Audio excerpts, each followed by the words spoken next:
presidente José Luis y amables televidentes, damos la cordial bienvenida al ingeniero Luis Alberto Salvador, vicepresidente de la Cámara de Industrias de Guayaquil. Qué bueno que nos acompañe, bienvenido. Gracias por invitarme, un gusto estar aquí nuevamente. Ingeniero, ¿cómo recibió el sector industrial de Guayaquil, al que usted se representa y se pertenece, los anuncios del presidente Lenín Moreno en materia de reducción del tamaño del Estado y la eliminación del subsidio a la gasolina azufre? Bueno, primero debemos entender y recordar plenamente, eso sí, no podemos olvidar que estamos como estamos en la situación económica por las medidas económicas erradas que durante tantos años tomó el gobierno anterior. Debemos también recordar y no olvidar que nosotros dijimos muchas veces en este foro y en varios foros de manera repetida las consecuencias que tendrían esas medidas económicas. Y hoy estamos pagando la factura y la vamos a seguir pagando. El presidente Lenín Moreno habló justamente que nos han dejado a cada uno de los ecuatorianos que están por nacer $18.000 de deuda por persona. Entonces, en esta y entendiendo que estamos como estamos, por las medidas que se tomaron en el pasado, estas que ha tomado el gobierno del presidente Moreno van en la línea correcta. Entendemos que todos los esfuerzos que estén orientados a reducir el tamaño del Estado, a racionalizar los servicios públicos, definitivamente son correctos. Evidentemente que tiene que el gobierno tomar medidas para poder solventar algunos de los gastos en exceso que ya se crearon en el gobierno pasado y que obviamente hoy se están desmontando. Ingeniero, puntualicemos. Se fusionan los ministerios de Industrias y Comercio Exterior para convertirse en el Ministerio de Producción, Comercio Exterior e Inversiones, cuyo titular será el economista Pablo Campana. ¿Considera usted acertada esta fusión, sí o no, y por qué? Yo creo que sí, esa y otras funciones. Acordemos que eran 47, vamos a terminar en 20 ministerios, esa es una decisión correcta en el camino correcto. Yo creo que además de eso, el ministro Campana ha demostrado un liderazgo importante en la gestión que él ha hecho, no solamente a nivel nacional, sino a nivel internacional. Creo que ambas carteras pueden ser perfectamente funcionables y complementarias. Agricultura y ganadería vuelven a ser un solo ministerio, en tanto que Ambiente y Senagua pasan a convertirse en el Ministerio del Ambiente y Agua. En el caso de las dos primeras, Agricultura y Pesca, dígame una cosa, ¿cree usted que pueden complementarse de tal manera que puedan, como antes, dar prioridad y un trabajo apropiado y adecuado para mejorar la productividad y la comercialización de sus productos? Yo creo que sí, porque el Estado antes pasó a ser un actor muy importante en la gestión y en el control.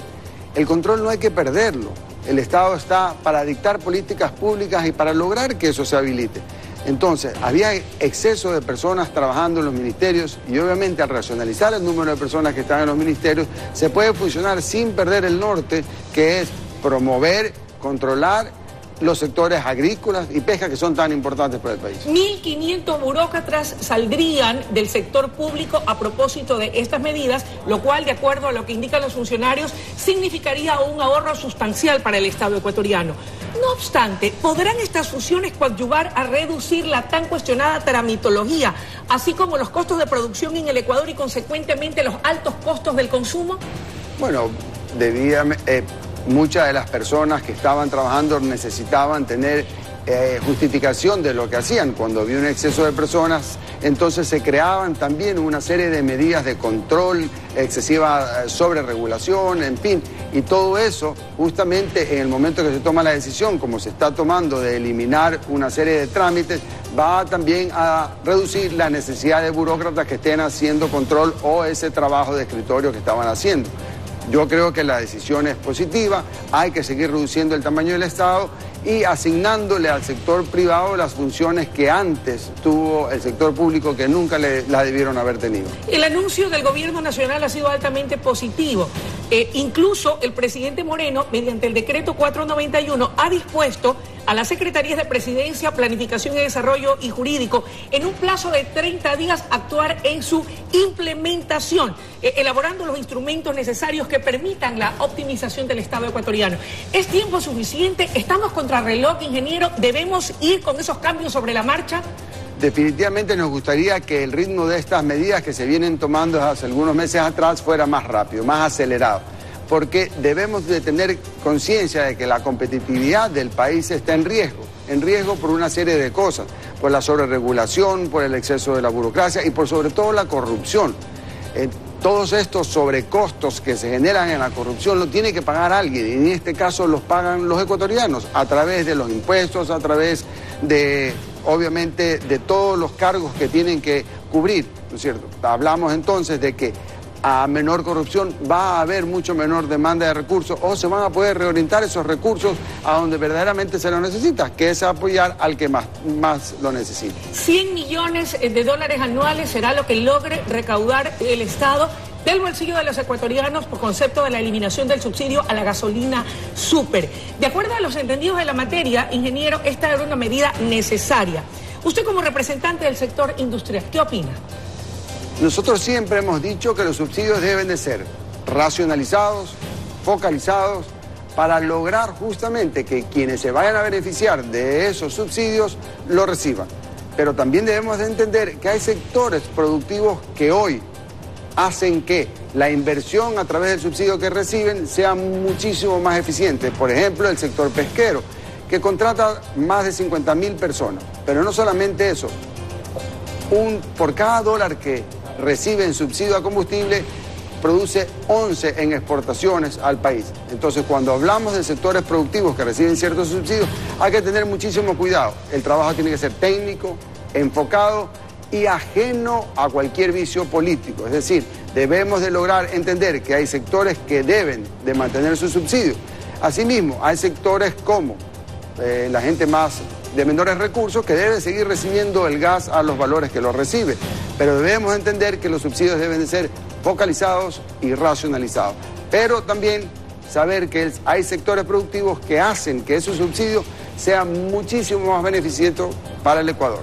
No en vano, entonces, me imagino acoge usted de manera positiva el anuncio hecho por el ministro de Finanzas, Richard Martínez, quien indica que luego de las mesas de diálogo, de trabajo, de consenso, se tomará decisión con respecto a la focalización de los demás subsidios a otros combustibles. Y ahí es donde es importante que nos sentemos, el sector público y el sector privado, a entender la dimensión de estos subsidios, la focalización de estos y los impactos que pudieran tener mañana el desmonte de aquellos subsidios. Y debemos hacerlo con muchísima claridad, liberados de todo enfoque político y cálculo político que a veces contaminan las decisiones y nos impide llegar al puerto seguro. Ingeniero, el canciller del Ecuador anunció la decisión del gobierno nacional de retirarse del grupo de izquierda alternativa bolivariana para los pueblos de nuestra América denominado ALBA. ¿Cuánto gana o pierde el Ecuador como consecuencia de esta decisión? Yo creo que el Ecuador gana y gana mucho. Gana mucho porque básicamente el ALBA nunca produjo nada que sea positivo. Todo era negativo. Era un espacio para promover aquellas políticas de socialismo del siglo XXI que están demostradas, dañaron a todos los países que la adoptaron, de una forma o de otra. Y hoy día vemos que quienes la adoptaron tienen problemas económicos, políticos y sobre todo de corrupción. Así que el salirnos del ALBA es bueno para todos y cada uno de los ecuatorianos. En ese sentido, debiéramos entonces dirigir nuestros ojos hacia relaciones de orden comercial o alianzas con países que han demostrado que unidos hacen fuerza, que logran objetivos comunes y que permite también el enriquecimiento compartido de cada uno de los países miembros. Evidentemente hay un espacio mucho más sano políticamente hablando para el país cuando mira al resto del mundo como potenciales socios. Cuando se desvincula de esta contaminación política de aquello que pregonaba el socialismo del siglo XXI, se pueden mirar, tocar puertas, lograr alianzas, participar en otros mercados, por ejemplo, la Alianza del Pacífico. Esa iniciativa es fabulosa y hay que seguirla impulsando. El poder acceder nuevamente a conversar con los Estados Unidos, nuestro principal socio comercial, y mirar hacia otros lados, ya despojados de esa contaminación política, le va a hacer muchísimo bien al país. Muchísimas gracias, el tiempo de la entrevista ha terminado. Reitero nuestro agradecimiento por sus opiniones y conceptos muy valiosos. Muchas gracias, muy amable. Amables televidentes, ha sido la intervención del ingeniero Luis Alberto Salvador, vicepresidente de la Cámara de Industrias de Guayaquil. Momento de una breve pausa y enseguida regresamos con mucho más desde la noticia Primera Emisión.